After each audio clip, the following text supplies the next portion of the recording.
ಪ್ರೀತಿಯ ಓದುಗರೆ, ನಾನಾ ಕಾರಣಗಳಿಂದ ಓದಲು ಸಾಧ್ಯವಾಗದೇ ಇರುವವರಿಗಾಗಿ ನಾನು ನಿಮ್ಮ ಇಷ್ಟದ ಪ್ರದೋಷ ಕಾದಂಬರಿಯನ್ನು ಆಡಿಯೋ ರೂಪದಲ್ಲಿ ನಿಮಗೆ ಪ್ರಸ್ತುತಪಡಿಸುತ್ತಿದ್ದೇನೆ. ಕೇಳುವ ಇಚ್ಛೆ ನಿಮ್ಮದು. ಶಾಸ್ತ್ರಿಗಳು ಗಡಿಯಾರ ನೋಡಿದರು. ಓಹೋ, ರಘುರಾಮಯ್ಯನವರು ಇವತ್ತು ಬರಬಾರದಿತ್ತು, ಅದು ಈ ಗಳಿಗೆಯಲ್ಲಿ ಅಂದುಕೊಂಡರು. 25 ವರ್ಷಗಳಲ್ಲಿ ಅವರು ಯಾವತ್ತೂ ಹೀಗೆ ಅಂದುಕೊಂಡಿರಲಿಲ್ಲ. ಅವರ ಪಾಲಿಗೆ ರಘುರಾಮಯ್ಯ ಕೇವಲ ಜ್ಯೋತಿಷ್ಯ ಕೇಳಲು ಬರುವಂಥವರಾಗಿರಲಿಲ್ಲ. ಈ 25 ವರ್ಷಗಳಲ್ಲಿ ಇಬ್ಬರ ಮಧ್ಯೆ ಒಂದು ಸ್ನೇಹ, ಒಂದು ಭ್ರಾತೃಭಾವ ಬೆಳೆದಿತ್ತು. ಜ್ಯೋತಿಷ್ಯ ಜಾತಕಗಳನ್ನೂ ಮೀರಿ ವೈಯಕ್ತಿಕ ಮಟ್ಟದಲ್ಲಿ ಬೆಳೆದುಕೊಂಡಿದ್ದ ಸ್ನೇಹವದು. ಶಾಸ್ತ್ರಿಗಳಿಗೆ ರಘುರಾಮಯ್ಯನವರ ಬದುಕಿನ ಪ್ರತಿ ಏರಿಳಿತವೂ ಗೊತ್ತಿತ್ತು. ಈ ಮನುಷ್ಯನ ಜಾತಕ ತಮ್ಮ ಕೈಗೆ ಬಂದ ದಿನದಿಂದ ರಘುರಾಮಯ್ಯ ವೃತ್ತಿ ಜೀವನದಲ್ಲಿ ಸೋಲೆಂಬುದನ್ನು ನೋಡಿಯೇ ಇರಲಿಲ್ಲ. ಹಿಡಿದ ಪ್ರತಿ ಕಾಂಟ್ರಾಕ್ಟು ಲಾಭ ತಂದುಕೊಟ್ಟಿತ್ತು. ತಮ್ಮ ಮಗನ ಮದುವೆ ಹೇಗಾಗಬೇಕು ಎಂದು ಬಯಸಿದ್ದರೋ ಹಾಗೆಯೇ ಆಗಿತ್ತು. ಬದುಕಿನಲ್ಲಿ ರಘುರಾಮಯ್ಯನವರಿಗೆ ಬೇರೆ ನೋವು ಅಂತ ಯಾವುದೂ ಇರಲಿಲ್ಲ, ಅವರ ಪತ್ನಿಯ ವಿಷಯವೊಂದನ್ನು ಬಿಟ್ಟು. ಶಾಸ್ತ್ರಿಗಳು ಅದನ್ನೂ ಹೇಳಿದ್ದರು. ಮನುಷ್ಯನಿಗೆ ಎಲ್ಲ ಸುಖವನ್ನೂ ಕೊಟ್ಟು ಬಿಟ್ಟರೆ ಅವನು ದೇವರನ್ನು ಮರೆತು ಬಿಡುತ್ತಾನೆ. ತನ್ನ ನೆನಪಾಗಲಿ ಎಂಬ ಕಾರಣಕ್ಕಾದರೂ ದೇವರು ಹೀಗೆ ತೊಂದರೆ ಕೊಡುತ್ತಿರುತ್ತಾನೆ.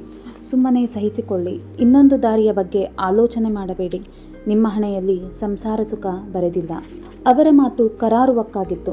ರಘುರಾಮಯ್ಯನವರಿಗೆ ಎಲ್ಲವೂ ಇತ್ತು, ಮನೆಯಲ್ಲಿ ನೆಮ್ಮದಿಯೊಂದಿರಲಿಲ್ಲ. ಅವರು ಮದುವೆಯಾದದ್ದು ಗೋದಾವರಿ ಜಿಲ್ಲೆಯ ಪಾಮುಲಪಾಡು ಗ್ರಾಮದ ಸೀತಮ್ಮ ಎಂಬಾಕೆಯನ್ನ. ಮದುವೆಯಾದಾಗ ಮೈಯಲ್ಲಿ ಕಸುವು, ಹುರುಪು ಇತ್ತಾದರೂ ಕೈಯಲ್ಲಿ ಹಣವಿರಲಿಲ್ಲ. ಅದು ರಘುರಾಮಯ್ಯನವರ ಬದುಕಿನ ಸಂಕ್ರಮಣ ಕಾಲ. ಆಗಲೇ ಹರಿಬಾಬು ಹುಟ್ಟಿದನೆಂಬುದು ನಿಜವಾದರೂ ಮನೆಯ ಕಡೆಗೆ, ವಿಶೇಷವಾಗಿ ಹೆಂಡತಿಯ ಕಡೆಗೆ ಅವರು ಹೆಚ್ಚಿನ ಗಮನ ವಹಿಸಲಾಗುತ್ತಿರಲಿಲ್ಲ. ಆರಂಭದ ದಿನಗಳಲ್ಲಿ ಅವರ ದಾಂಪತ್ಯ ಅನ್ಯೋನ್ಯವಾಗೇ ಇತ್ತು. ಆದರೆ ಮನೆಗೆ ರಘುರಾಮಯ್ಯನವರ ಕಷ್ಟಾರ್ಜಿತ ದುಡ್ಡು ಬಂದೇ ಬಂತು. ಮನೆಯಲ್ಲಿ ನೆಮ್ಮದಿ ಇಲ್ಲದಾಗಿತ್ತು. ಆಗಿನ್ನೂ ಹರಿಬಾಬು ಪುಟ್ಟ ಕಂದ. ಅವನನ್ನು ಬಿಟ್ಟು ಪಾಮುಲಪಾಡು ಸೀತಮ್ಮ ಇದ್ದಕ್ಕಿದ್ದಂತೆ ಕಣ್ಮರೆಯಾಗಿ ಬಿಡುತ್ತಿದ್ದಳು. ಎಷ್ಟು ಹೊತ್ತಾದರೂ ಮನೆಗೆ ಹಿಂತಿರುಗುತ್ತಿರಲಿಲ್ಲ. ಕೇಳಿದರೆ ಸಮಾಧಾನಕರ ಉತ್ತರವೂ ಸಿಗುತ್ತಿರಲಿಲ್ಲ. ಆಗಷ್ಟೇ ಗುತ್ತಿಗೆದಾರರಾಗಿ ಬೆಳೆಯತೊಡಗಿದ್ದ ರಘುರಾಮಯ್ಯನವರಿಗೆ ಹೆಂಡತಿಯೊಂದಿಗೆ ಜಗಳವಾಡುತ್ತಾ ಕೊಡುವ ಸಹನೆಯಾಗಲಿ ವ್ಯವಧಾನವಾಗಲಿ ಇರುತ್ತಿರಲಿಲ್ಲ. ಆದರೆ ಯಾವಾಗ ಸೀತಮ್ಮ ರಾತ್ರಿಗಳಲ್ಲೂ ಮನೆ ಬಿಟ್ಟು ಹೋಗತೊಡಗಿದಳೋ ರಘುರಾಮಯ್ಯ ಹರಿಬಾಬುವನ್ನು ನೋಡಿಕೊಳ್ಳಲಿಕ್ಕೆ ಆಯಾ ಒಬ್ಬಳನ್ನು ನೇಮಿಸಿದ್ದರು. ನಿಜ ಹೇಳಬೇಕೆಂದರೆ ಹರಿಬಾಬು ಬೆಳೆದಿದ್ದೇ ಆಕೆಯ ಕೈಯಲ್ಲಿ. ಆಕೆಯ ಹೆಸರು ಅಮ್ಮಾಯಮ್ಮ. ಇಡೀ ಮನೆಯನ್ನು ಅಮ್ಮಾಯಮ್ಮನೇ ಸಂಭಾಳಿಸಿದಳು. ಯಾವಾಗಾದರೊಮ್ಮೆ ರಘುರಾಮಯ್ಯನವರ ಹೆಂಡತಿ ಪಾಮುಲಪಾಡು ಸೀತಮ್ಮ ಮನೆಗೆ ಹಿಂತಿರುಗುತ್ತಿದ್ದಳು. ಆಕೆಯ ಆರೋಗ್ಯ ಕೆಟ್ಟಿರುತ್ತಿತ್ತು. ಎಲ್ಲಿಗೆ ಹೋಗಿದ್ದೆ, ಇಷ್ಟು ದಿನ ಯಾಕೆ ಬರಲಿಲ್ಲ ಎಂಬ ಪ್ರಶ್ನೆಗಳನ್ನು ರಘುರಾಮಯ್ಯ ಕೇಳುತ್ತಲೇ ಇರಲಿಲ್ಲ. ಮನಸ್ಸಿಗೆ ಬಂದಷ್ಟು ದಿನ ಆಕೆಯ ಮನೆಯಲ್ಲಿರುತ್ತಿದ್ದಳು. ಅಪರೂಪಕ್ಕೊಮ್ಮೆ ಮಗ ಹರಿಬಾಬುವನ್ನು ಎತ್ತಿಕೊಳ್ಳುತ್ತಿದ್ದಳು. ಆಕೆಯನ್ನು ಪರೀಕ್ಷಿಸಿದ ವೈದ್ಯರು ರಘುರಾಮಯ್ಯನವರಿಗೆ ಆಕೆಯಿಂದ ದೂರವಿರತಕ್ಕದ್ದು ಅಂತ ಸ್ಪಷ್ಟವಾಗಿ ಹೇಳಿದ್ದರು. ಹಾಗೆ ಬರುತ್ತಿದ್ದ ಸೀತಮ್ಮ ಕೆಲವು ದಿನ, ಕೆಲವು ವಾರ ಮನೆಯಲ್ಲಿರುತ್ತಿದ್ದಳು. ಆಕೆಗೆ ಆಕೆಯವೇ ಸೀರೆಗಳಿರುತ್ತಿದ್ದವು, ಧರಿಸಿಕೊಳ್ಳಲು ಒಡವೆಗಳಿರುತ್ತಿದ್ದವು. ಎಲ್ಲವನ್ನೂ ಧರಿಸಿಕೊಂಡವಳು ಅದೊಂದು ದಿನ ಹೇಳದೆ ಕೇಳದೆ ಕಣ್ಮರೆಯಾಗಿ ಬಿಡುತ್ತಿದ್ದಳು. ಆಕೆ ಗುಂಟೂರಿನ ಹೋಟೆಲಿನಲ್ಲಿದ್ದಳು, ವಿಜಯವಾಡದಲ್ಲಿ ನೋಡಿದೆವು, ಇಲ್ಲೇ ಹೈದರಾಬಾದಿನಲ್ಲಿ ಇದ್ದಳಲ್ಲ ಅಂತ ಅವರಿವರು ಹೇಳುತ್ತಿದ್ದರು. ರಘುರಾಮಯ್ಯ ಆಕೆಯನ್ನು ಹುಡುಕಿಸುವುದಿರಲಿ, ನೆನಪು ಮಾಡಿಕೊಳ್ಳುವುದಕ್ಕೂ ಹೋಗುತ್ತಿರಲಿಲ್ಲ. ಮತ್ತೊಮ್ಮೆ ಹಿಂದಿರುಗಿದ ದಿನ ಆಕೆಯ ಮೈ ಮೇಲೆ ಒಂದು ಮಾಸಿದ ಸೀರೆಯ ಹೊರತಾಗಿ ಮತ್ತೇನೂ ಇರುತ್ತಿರಲಿಲ್ಲ.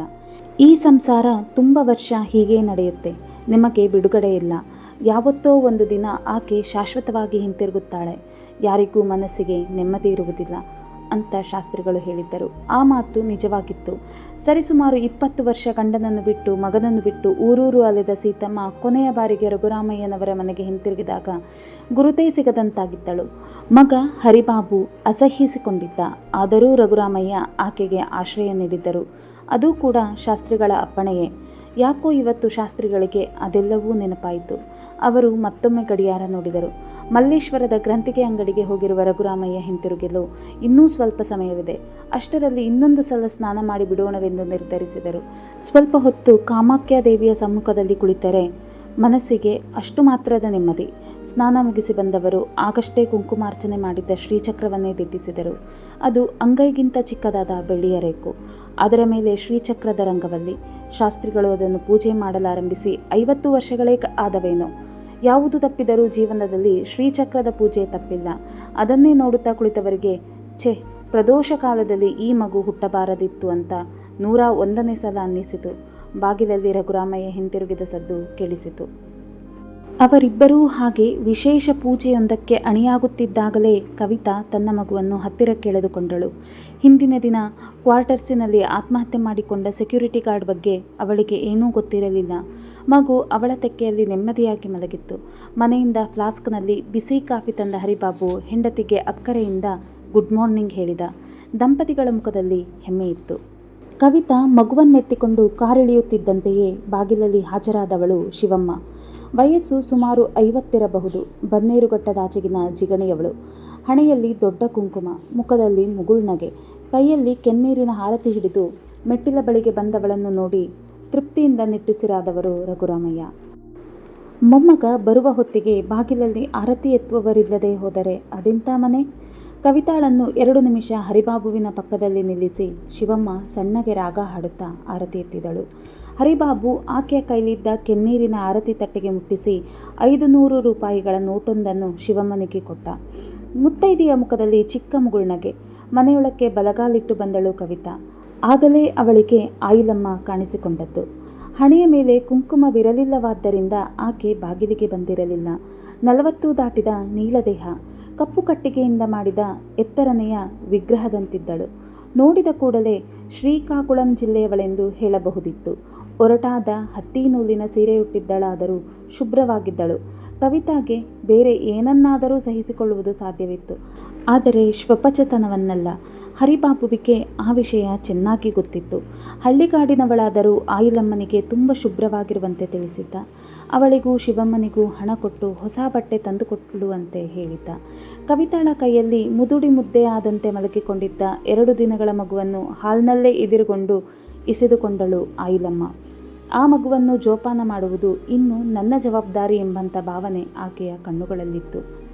ಈ ಕೆಲಸ ಮಾಡಬೇಕಾಗಿದ್ದುದು ತಮ್ಮ ಹೆಂಡತಿಯಲ್ಲವೇ ಎಂಬ ಭಾವವೊಂದು ರಘುರಾಮಯ್ಯನವರ ಮನದಲ್ಲಿ ಅಪ್ರಯತ್ನಪೂರ್ವಕವಾಗಿ ಹಾಯ್ದು ಹೋಗಿತ್ತು. ಇವತ್ತಿಗೆ ಎಷ್ಟು ವರ್ಷಗಳಾದವು? ಅವರಿಗೆ ಮರೆತೇ ಹೋಗಿದೆ. ಸಂಸಾರಿಯಂತೆ ಜೀವನ ಮಾಡಿ ಯಾವಾಗ ಸೀತಮ್ಮ ದಾರಿ ತಪ್ಪಿದಳೋ ರಘುರಾಮಯ್ಯ ತಮಗೆ ಗೊತ್ತಿಲ್ಲದೆ ಬ್ರಹ್ಮಚರ್ಯದ ವ್ರತ ಹಿಡಿದು ಬಿಟ್ಟಿದ್ದರು. ಮನಸ್ಸಿನ ನೆಮ್ಮದಿಗೆ ವಂಶ ಬೆಳೆಯುವುದಕ್ಕೆ ಹರಿಬಾಬು ಒಬ್ಬನಿದ್ದ, ಸಾಕು. ಎಷ್ಟು ಅನುಭವಿಸಿದರೂ ಅಷ್ಟೇ. ದೇಹಕ್ಕೆ ರುಚಿ ಕಲಿಸಿದಷ್ಟೂ ಅದು ಹೊಸ ಹೊಸ ರುಚಿ ಬೇಡುತ್ತದೆ. ರಘುರಾಮಯ್ಯ ಅದೆಲ್ಲದರಿಂದಲೂ ವಿಮುಖರಾಗಿದ್ದರು. ಅವರಿಗೆ ಈ ವಿಷಯದಲ್ಲಿ ಆದರ್ಶಪ್ರಾಯರಂತೆ ಕಾಣಿಸಿದ್ದು ಅಹೋಬಲ ನಾರಾಯಣ ಶಾಸ್ತ್ರಿಗಳು. ಅವರಾದರೂ ಕೌಟುಂಬಿಕ ಸಂತಸಗಳಿಂದ ವಿಮುಖರಾಗಿ ನೆಮ್ಮದಿಯಾದ ಜೀವನ ನಡೆಸುತ್ತಿದ್ದರಲ್ಲವೇ? ಅವರಿಗೆ ಅದರ ಬದಲಿಗೆ ಜ್ಯೋತಿಷ್ಯವಿದೆ, ಅಧ್ಯಯನವಿದೆ, ಕಾಮಾಖ್ಯ ಆರಾಧನೆ ಇದೆ. ತಮಗೇನಿತ್ತು? ಇದ್ದ ಶ್ರದ್ಧೆಯನ್ನೆಲ್ಲ ಸುರಿದು ಹರಿಬಾಬುವನ್ನು ಬೆಳೆಸಿದ್ದರು. ಏಕಾಂಗಿಯಾಗಿ ನಿಂತು ಕನ್ಸ್ಟ್ರಕ್ಷನ್ ಕಂಪನಿ ಎಂಬ ಮಹಾ ಸಾಮ್ರಾಜ್ಯವನ್ನು ಕಟ್ಟಿದ್ದರು. ಆಂಧ್ರ ದೇಶದಲ್ಲಿ ಅವರನ್ನು ಮೀರಿಸುವ ಮತ್ತೊಬ್ಬ ಕಾಂಟ್ರಾಕ್ಟರ್ ಇರಲಿಲ್ಲ. ಆ ಪ್ರಪಂಚದಲ್ಲಿ ಅಷ್ಟು ದೊಡ್ಡ ಹೆಸರು ಸಾಧಿಸಿದ್ದರು. ಹರಿಬಾಬು ಮತ್ತು ಕಾಂಟ್ರಾಕ್ಟು ಎರಡು ಬಿಟ್ಟರೆ ಅವರಿಗೆ 3ನೇ ಆಸೆಯಾಗಿ ಹುಟ್ಟಿದ್ದು ಮೊಮ್ಮಗ ಪ್ರದೋಷ್. ಕವಿತಾಗೆ ಹೆರಿಗೆ ನೋವು ಕಾಣಿಸಿಕೊಂಡಿದೆ ಅಂತ ಹರಿಬಾಬು ಫೋನ್ ಮಾಡಿ ಹೇಳಿದ ಕೂಡಲೇ ಹೈದರಾಬಾದ್ನ ಬಂಜಾರಾ ಹಿಲ್ಸ್ನಲ್ಲಿರುವ ತಮ್ಮ ಬಂಗಲೆಯಿಂದ ಲಗುಬಗೆಯಾಗಿ ಹೊರಟಿದ್ದರು ರಘುರಾಮಯ್ಯ. ತೀರಾ ಹೆಬ್ಬಾಗಿಲಿಗೆ ಬಂದವರಿಗೆ ಹೆಂಡತಿಗೊಂದು ಮಾತು ಹೇಳೋಣವೇ ಅಂತ ಅನ್ನಿಸದೇ ಇರಲಿಲ್ಲ. ಆದರೆ ಸೀತಮ್ಮ ಅವರ ಪಾಲಿಗೆ ಹೆಂಡತಿಯೇ ಅಲ್ಲ. ಎಷ್ಟೋ ವರ್ಷಗಳಿಂದ ಅವಳಿಗೆ ಏನಂತ ಹೇಳುವುದು? ಅವಳು ಹರಿಬಾಬುವನ್ನು ಎದೆಗವಚಿಕೊಂಡು ಬೆಳೆಸಿದವಳೂ ಅಲ್ಲ. ಅಮ್ಮನಿಗೇಕೆ ಹೇಳಲಿಲ್ಲ ಅಂತ ಹರಿಬಾಬು ಕೇಳುವುದೂ ಇಲ್ಲ. ಅವನ ಬಾಯಿಂದ ಅಮ್ಮ ಎಂಬ ಶಬ್ದವೇ ಹೊರಡುವುದಿಲ್ಲ. ಇಷ್ಟಕ್ಕೂ ಸೀತಮ್ಮ ಮನೆಯಲ್ಲಿ ಇದ್ದಾಳೆಂಬುದು ನಿಜವೇ ಆದರೂ ಈ ಹೊತ್ತಿನಲ್ಲಿ ಹೇಗಿರುತ್ತಾಳೋ, ಯಾವ ಸ್ಥಿತಿಯಲ್ಲಿರುತ್ತಾಳೋ? ಹೆಬ್ಬಾಗಿಲಲ್ಲಿ ನಿಂತು ತಲೆ ಕೆಡವಿದವರು ಸರಸರನೆ ಬಂದು ಕಾರಿನಲ್ಲಿ ಕುಳಿತು ಡ್ರೈವರನಿಗೆ ಹೊರಡಲು ಹೇಳಿದ್ದರು ಏರ್ಪೋರ್ಟಿಗೆ.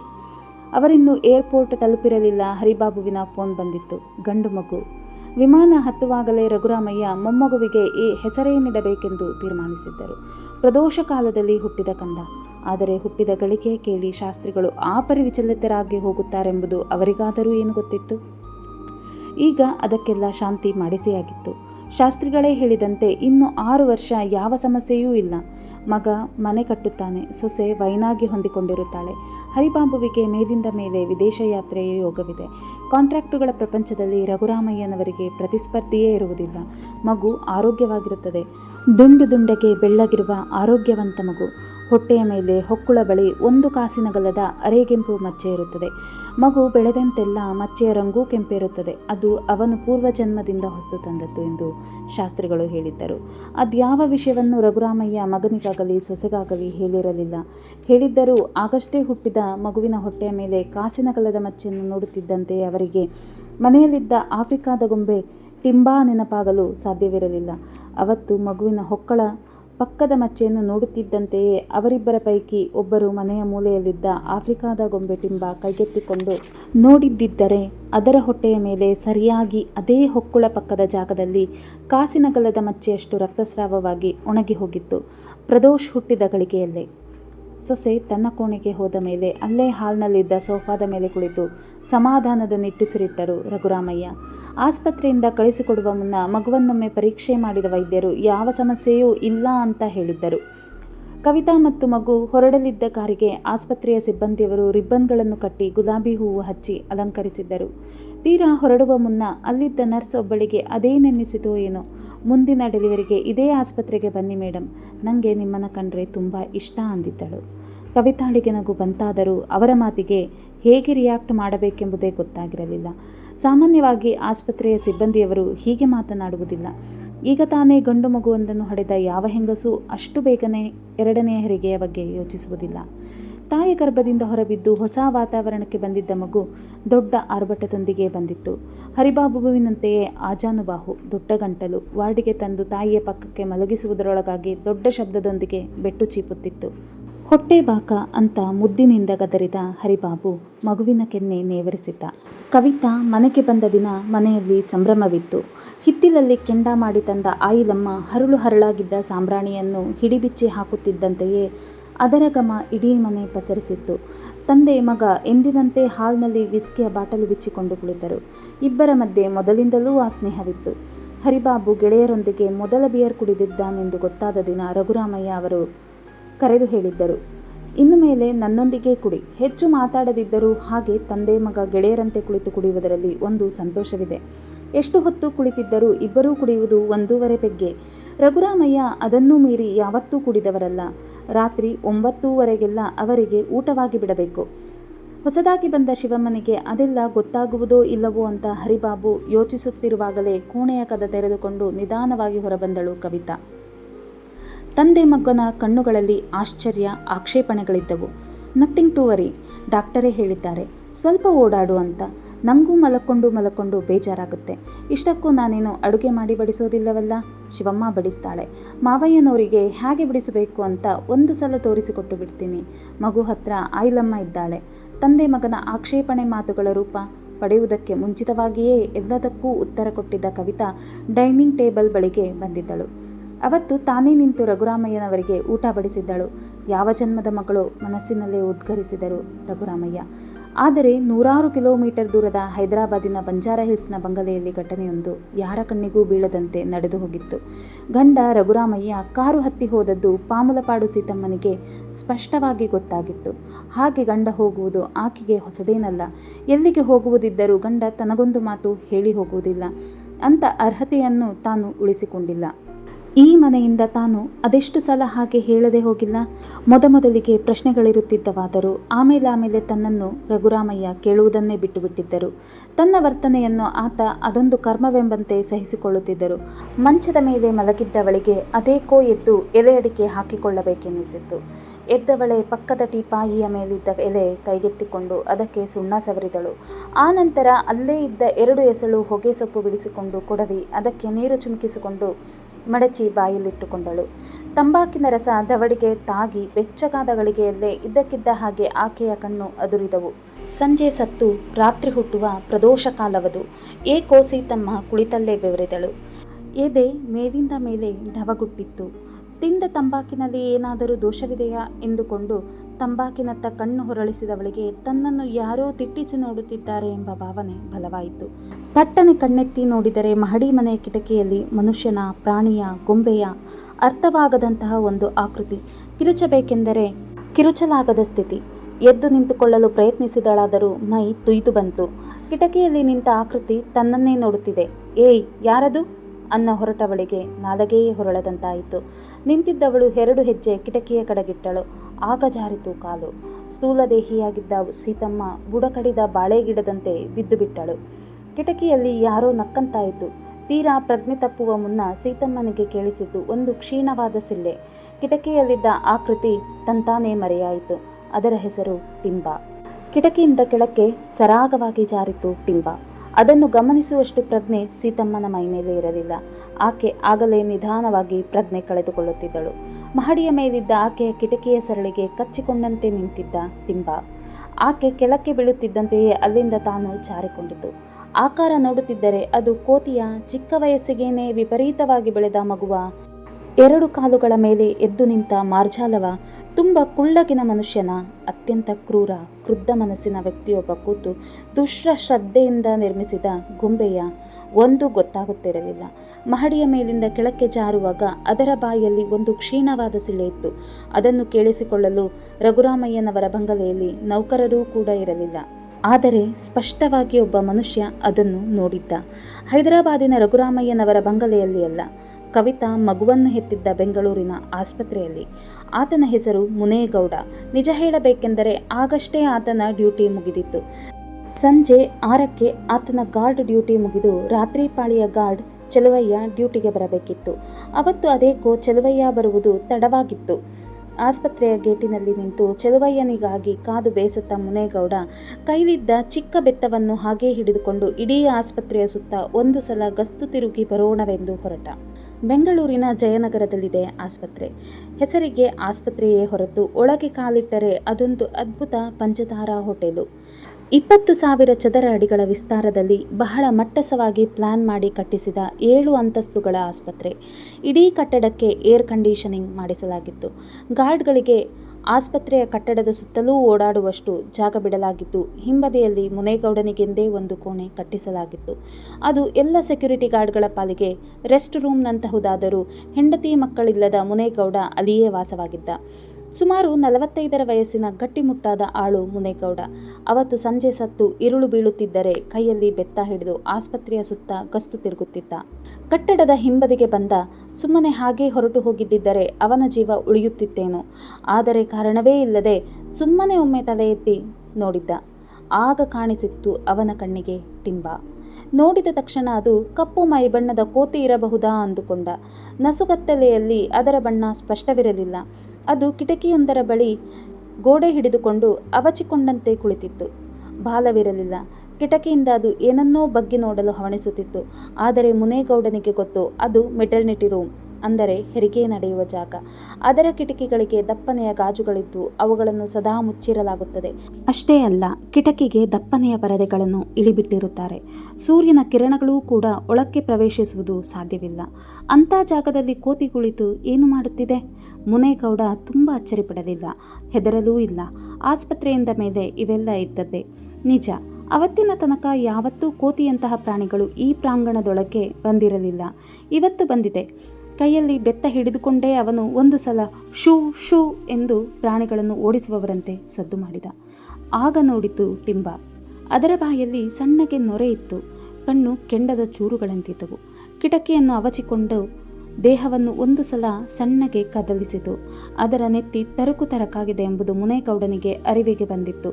ತಕ್ಷಣ ಅದು ಕೋತಿಯಲ್ಲ ಎಂಬ ನಿರ್ಧಾರಕ್ಕೆ ಬಂದ ಅವನು ಕೈಲಿದ್ದ ಬೆತ್ತವನ್ನು ಎತ್ತಿ ಮೇಲಕ್ಕೆ ಮಾಡಿ ಹ ಹ ಹಚ್ಯ ಎಂದು ವಿಕಾರವಾಗಿ ಕಿರುಚಿಕೊಂಡ. ತನ್ನ ಧೈರ್ಯ ಕುಸಿಯುತ್ತಿದೆ ಎಂಬುದು ಮುನೇಗೌಡನಿಗೆ ಅರ್ಥವಾಗುತ್ತಿತ್ತು. ಅವನು ಇನ್ನೊಂದು ಸಲ ಹೇ ಹೇಯ್ ಎಂದು ಕಿರುಚಿಕೊಂಡ. ಆಗ ಕಿಟಕಿ ಬಿಟ್ಟು ಇಳಿಯತೊಡಗಿತು ಟಿಂಬ. ತನ್ನ ಜೀವಮಾನದಲ್ಲೇ ಎಂದೂ ಆ ಪರಿ ಹೆದರಿಕೊಂಡಿರಲಿಲ್ಲ ಮುನೇಗೌಡ. ತಾನಂದುಕೊಂಡಂತೆ ಇದು ಕೋತಿಯಲ್ಲ, ಇದಕ್ಕೆ ಕಡುಕ್ರೂರಿ ಬೆಕ್ಕಿನ ಮುಖವಿದೆ, ಕಣ್ಣು ಚಿರತೆಯವು, ಕಿವಿಗಳನ್ನು ಯಾರೋ ಕತ್ತರಿಸಿ ಮೇಲಕ್ಕೆ ಎತ್ತಿ ಕಟ್ಟಿರುವಂತಿದೆ. ಅದರ ದಪ್ಪ ದಪ್ಪನೆಯ ತುಟಿಗಳನ್ನು ದಾಟಿ ಬೆಳ್ಳಗಿನ ಕೋರೆ ಹಲ್ಲುಗಳು ಕೆಳಕ್ಕಿಳಿದಿವೆ. ಇಳಿಯುತ್ತಿರುವ ವೇಗ ಅನಿರೀಕ್ಷಿತ. ಅದು ಇನ್ನೆರಡು ಕ್ಷಣದಲ್ಲಿ ತನ್ನ ಮೇಲಕ್ಕೆ ಹಾರುತ್ತದೆ ಅನ್ನಿಸಿದಾಗ ಕೈಲಿದ್ದ ದೊಣ್ಣೆ ಬಿಸಾಕಿ ಹತ್ತಿರದಲ್ಲೇ ಇದ್ದ ಕ್ವಾರ್ಟರ್ಸ್ನೊಳಗೆ ನುಗ್ಗಿದ್ದ. ಆಗಲೇ ಅವನಿಗೆ ಗೊತ್ತಾದದ್ದು, ಕ್ವಾರ್ಟರ್ಸಿನ ಬಾಗಿಲು ಮುಚ್ಚಿಕೊಳ್ಳಲು ಸಾಧ್ಯವಾಗುತ್ತಿಲ್ಲ. ಯಾರೋ ಬಲವಾಗಿ ಕೈ ಅಡ್ಡ ಇರಿಸಿದ್ದಾರೆ. ಕತ್ತಲಲ್ಲಿ ಏನೂ ಕಾಣುತ್ತಿಲ್ಲ. ಆದರೆ ಕ್ರಮೇಣ ಕಣ್ಣುಗಳಿಗೆ ಕತ್ತಲೆ ಅಭ್ಯಾಸವಾಯಿತು. ಆಗಲೇ ಅವನು ಅದನ್ನು ಸರಿಯಾಗಿ ನೋಡಿದ್ದು ಟಿಂಬ ಬಾಗಿಲಲ್ಲೇ ನಿಂತಿದೆ. ಅದು ಪ್ರಾಣಿಯಂತೆ 4 ಕಾಲುಗಳ ಮೇಲೆ ನಿಂತಿಲ್ಲ, ಬದಲಿಗೆ ವಿಕಾರವಾಗಿ ಬೆಳೆದ ಮಗುವೊಂದರ ಹಾಗೆ ತನ್ನ 2 ಕಾಲುಗಳ ಮೇಲೆ ನಿಂತಿದೆ. ತನ್ನನ್ನೇ ದುರ್ಗುಟ್ಟಿ ನೋಡುತ್ತಿದೆ. ಕೆಂಪಗೆ ನಿಗಿನಿಗಿಸುವ ಕಣ್ಣುಗಳಲ್ಲಿ ಯಾವುದೋ ಅತೃಪ್ತಿ ಬೆರೆತ ಆಕ್ರೋಶ. ಅದು ಕವಿತಾಳ ಹೆರಿಗೆಯನ್ನು ನೋಡಲು ಬಂದಿತ್ತೆಂಬುದು ಮುನೇಗೌಡನಿಗೇನು ಗೊತ್ತು? ನೋಡಲು ಅವಕಾಶವಿಲ್ಲದಂತೆ ಕಿಟಕಿಗೆ ಪರದೆಗಳನ್ನು ಹಾಕಿರುತ್ತಾರೆ ಎಂಬುದು ಮಾತ್ರ ಗೊತ್ತು. ಮುನೇಗೌಡನ ಗುಂಡಿಗೆ ದಡದಡನೆ ಹೊಡೆದುಕೊಳ್ಳುತ್ತಿತ್ತು. ಕೂಗಿಕೊಳ್ಳಲು ಯತ್ನಿಸಿದನಾದರೂ ಕೊರಳ ಸೆರೆ ತಡೆದಿದ್ದವು. ಟಿಂಬ ನಿಧಾನವಾಗಿ ಒಳಕ್ಕೆ ಬಂದು ಬಾಗಿಲು ಹಾಕಿಕೊಂಡಿತ್ತು. ಅಫ್ಕೋರ್ಸ್, ಪ್ರಾಣ ಹೋಗೋದಕ್ಕೆ ಕಾರಣ ಉಸಿರುಗಟ್ಟಿ ಗೋಣು ಮುರಿದಿರುವುದೇ. ಇದು ಹೇಗೆ ನೋಡಿದರೂ ಒಂದು ಟಿಪಿಕಲ್ ಆತ್ಮಹತ್ಯೆಯ ಪ್ರಕರಣ. ಮುನೇಗೌಡ ನೇಣು ಹಾಕಿಕೊಂಡು ಸತ್ತಿದ್ದಾನೆ. ಆದರೆ ಸಾಯುವ ಮುನ್ನ ಯಾರೊಂದಿಗೋ ಬಡಿದಾಡಿದ್ದಾನೆ. ದೇಹದ ಮೇಲೆ ಸ್ಟ್ರಗಲ್ ಮಾರ್ಕ್ಸ್ ಇವೆ. ಅವುಗಳನ್ನು ಗಮನಿಸಿ ನೋಡಿದ್ದೇನೆ. 2 ಮನುಷ್ಯರು ನಿಂತು ಬಡಿದಾಡಿದರೆ ಆಗುವಂಥ ಗಾಯಗಳಲ್ಲ ಅವು. ಯಾವುದೋ ಪ್ರಾಣಿ ಈತನ ಮೇಲೆ ಭಯಂಕರವಾಗಿ ದಾಳಿ ಮಾಡಿದೆ. ಆ ನಂತರ ಮುನೇಗೌಡ ನೇಣು ಬಿಗಿದುಕೊಂಡು ಆತ್ಮಹತ್ಯೆ ಮಾಡಿಕೊಂಡಿದ್ದಾನೆ ಅಂದಿದ್ದರು ವಿಕ್ಟೋರಿಯಾ ಆಸ್ಪತ್ರೆಯ ಫೋರೆನ್ಸಿಕ್ ವೈದ್ಯ ಡಾಕ್ಟರ್ ಚರಣದಾಸು. ಅವರು ಹೇಳಿದ್ದು ಹೆರಿಗೆ ಆಸ್ಪತ್ರೆಯ ಅಧಿಕಾರಿಗೆ ಸರಿಯಾಗಿ ಅರ್ಥವೇ ಆಗಿರಲಿಲ್ಲ. ತಮ್ಮ ಆಸ್ಪತ್ರೆಯೊಳಗೆ ಅಂಥ ಪ್ರಾಣಿ ಯಾವುದು ಬರುತ್ತದೆ? ಅಲ್ಲಿಗೆ ತೀರಾ ಈ ಪರಿಯ ಹಿಂಸೆಗಿಳಿಯುವ ನಾಯಿಗಳು ಕೂಡ ಬರುವುದಿಲ್ಲ. ಹೆರಿಗೆಯ ಕೋಣೆ, ವಾರ್ಡು, ಕಾರಿಡಾರು ಎಲ್ಲವನ್ನೂ ಎಷ್ಟು ಸ್ವಚ್ಛವಾಗಿಡಲಾಗುತ್ತದೆ ಎಂದರೆ ಪ್ರಾಣಿಗಳನ್ನು ಸೆಳೆಯುವಂತಹ ಯಾವ ಅಡ್ಡವಾಸನೆಯೂ ಆಸ್ಪತ್ರೆಯಲ್ಲಿ ಬರುವುದಿಲ್ಲ. ಇಷ್ಟಾಗಿ ಮುನೇಗೌಡನಿಗೆ ಆತ್ಮಹತ್ಯೆ ಮಾಡಿಕೊಳ್ಳುವಂತಹ ಕಾರಣಗಳೂ ಇರಲಿಲ್ಲ. ಏನೋ ಒಟ್ಟಿನಲ್ಲಿ ತಮ್ಮ ಆಸ್ಪತ್ರೆಯ ಹೆಸರು ಕೆಡಬಾರದಷ್ಟೇ. ಅಧಿಕಾರಿ ತನಗೆ ತೋಚಿದ ಮಟ್ಟದಲ್ಲಿ ಆಲೋಚಿಸಿದ್ದ. ಪೊಲೀಸರಿಗೆ ಲಂಚ ಕೊಟ್ಟಿದ್ದ. ಮುನೇಗೌಡನ ಕೇಸು ಅಲ್ಲಿಗೆ ಮುಗಿದು ಹೋಗಿತ್ತು. ಆಸ್ಪತ್ರೆಯ ನಂತರ, ಹೆರಿಗೆಯ ನಂತರ ಮಗುವಿನ ಮೈ ಸ್ವಚ್ಛಗೊಳಿಸಿ ವಾರ್ಡಿಗೆ ತಂದು ಕವಿತಾಳ ಪಕ್ಕದಲ್ಲಿ ಅದನ್ನು ಮಲಗಿಸಿದ ಕೆಲವೇ ಕ್ಷಣಗಳಿಗೆ ವಾರ್ಡ್ನ ಕಿಟಕಿಯಲ್ಲಿ ಕಾಣಿಸಿಕೊಂಡಿತ್ತು ಟಿಂಬ. ಅದರ ಕಣ್ಣುಗಳಲ್ಲಿ ವಿಲಕ್ಷಣ ಸಂತೋಷವಿತ್ತು. ಕವಿತಾಳ ಪಕ್ಕದಲ್ಲಿ ಮಲಗಿದ್ದ ಮಗುವನ್ನು ಅದು ಕಣ್ತುಂಬ ನೋಡಿತು. ಕಿಟಕಿಯಲ್ಲಿ ಅಂಥದೊಂದು ವಿಚಿತ್ರ ಪ್ರಾಣಿ ಕುಳಿತಿದೆ ಎಂಬುದನ್ನು ಕವಿತಾ ಆಗಲಿ ಆ ನಂತರ ಅಲ್ಲಿಗೆ ಬಂದ ಹರಿಬಾಬುವಾಗಲಿ ಗಮನಿಸಲಿಲ್ಲ. ಅವರ ಸಂತೋಷದಲ್ಲಿ ಅವರು ಮುಳುಗಿದ್ದರು. ಅಕಸ್ಮಾತ್ ಅವರಿಬ್ಬರಲ್ಲಿ ಯಾರಾದರೂ ಕಿಟಕಿಯತ್ತ ನೋಡಿದ್ದರೆ? ಸದ್ಯಕ್ಕೆ ಗಂಡಾಂತರ ಕಳೆದಿದೆ. ಇನ್ನು ಪ್ರಾಣಗಳಿಗೆ ಅಪಾಯವಿಲ್ಲ. ಮಗುವಿಗೆ 6 ವರ್ಷ ತುಂಬುವವರೆಗೂ ಬೇರೆ ಏನೂ ಸಂಭವಿಸುವುದಿಲ್ಲ. ಅಲ್ಲಿಯ ತನಕ ಹುಡುಗ ತುಂಬ ಚೆನ್ನಾಗಿ ಬೆಳೆಯುತ್ತಾನೆ. ಕೆಂಪಗಿನ ಮೈ ಬಣ್ಣ, ತುಂಬು ಕೆನ್ನೆ, ಗುಂಗುರು ಕೂದಲು, ಮೈಕೈ ತುಂಬಿಕೊಂಡಿರುತ್ತಾನೆ. ಕಮಲದಂತಹ ಪಾದ. ಶಿಲ್ಪಕಲೆಯಲ್ಲಿ ನಿಪುಣನಾಗುತ್ತಾನೆ. ಗಣಿತ, ಯಂತ್ರ ಒಲೆಯುತ್ತವೆ. ಸ್ವಲ್ಪ ಶೀತ ಪ್ರಕೃತಿ. 6ನೇ ವರ್ಷ ತುಂಬಿದ ಮೇಲೆ ಅವನ ಹೆಸರಿನಲ್ಲಿ ಒಂದು ಶಾಂತಿ ಮಾಡಿಸಬೇಕು. ಅಲ್ಲಿಯ ತನಕ ಯಾವುದೇ ಅಪಾಯವಿಲ್ಲ. ಶಾಸ್ತ್ರಿಗಳು ನಿಚ್ಚಳವಾದ ದನಿಯಲ್ಲಿ ಹೇಳಿದ್ದರು. ರಘುರಾಮಯ್ಯನವರ ಮುಖದಲ್ಲಿ ಮಂದಹಾಸವಿತ್ತು.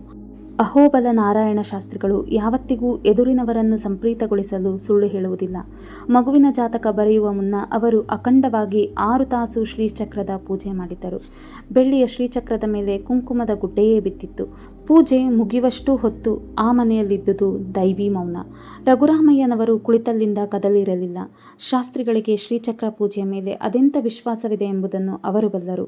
ಅವರಿಗೆ ವಾಮವಿದ್ಯೆಯೂ ಗೊತ್ತು, ಮಾರಣ ಸ್ತಂಭನದಂತಹ ಪ್ರಯೋಗಗಳೂ ಗೊತ್ತು. ಆದರೆ ವಯಸ್ಸಾದಂತೆಲ್ಲ ಅವರು ಆಧ್ಯಾತ್ಮದೆಡೆಗೆ ತಿರುಗಿದ್ದರು. ಶ್ರೀಚಕ್ರದ ಆರಾಧನೆಯೇ ಅವರ ಪಾಲಿಗೆ ಎಲ್ಲವೂ ಆಗಿತ್ತು. ಅದು ಕೇವಲ ಚಕ್ರವಲ್ಲ, ಸಾಕ್ಷಾತ್ ವಿಷ್ಣುವಿನ ಕೈಲಿರುವ ಸುದರ್ಶನ ಚಕ್ರ. ಹಾಗಂತ ಶಾಸ್ತ್ರಿಗಳು ನಂಬಿದ್ದರು.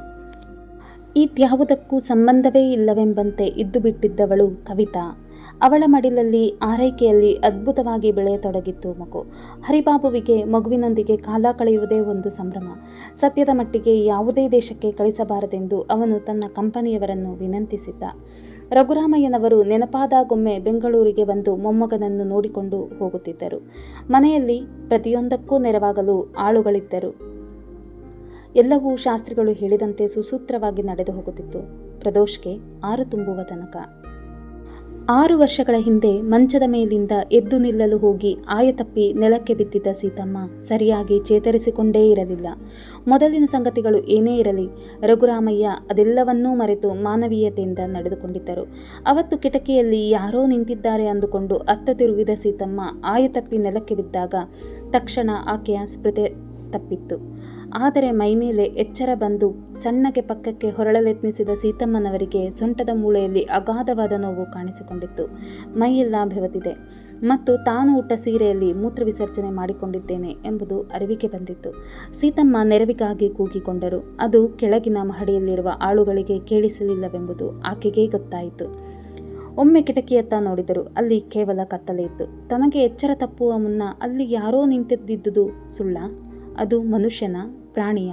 ಅದೆಂಥ ವಿಚಿತ್ರವಾದ ಶಿಳ್ಳೆ ಅದು ಅಂತ ನೋವಿನಲ್ಲೂ ಸೀತಮ್ಮನನ್ನು ಪ್ರಶ್ನೆಗಳು ಕಾಡಿದ್ದವು. ಆಕೆ ಸಹಾಯಕ್ಕಾಗಿ ಮತ್ತೊಮ್ಮೆ ಕೂಗಿಕೊಂಡರು. ಈ ಬಾರಿ ಕೆಳಮನೆಯಲ್ಲಿದ್ದ ಆಳೊಬ್ಬ ಕೇಳಿಸಿಕೊಂಡಿದ್ದ. ಮೇಲಿನ ಕೋಣೆಯಲ್ಲಿ ದೀಪವಿರಲಿಲ್ಲ.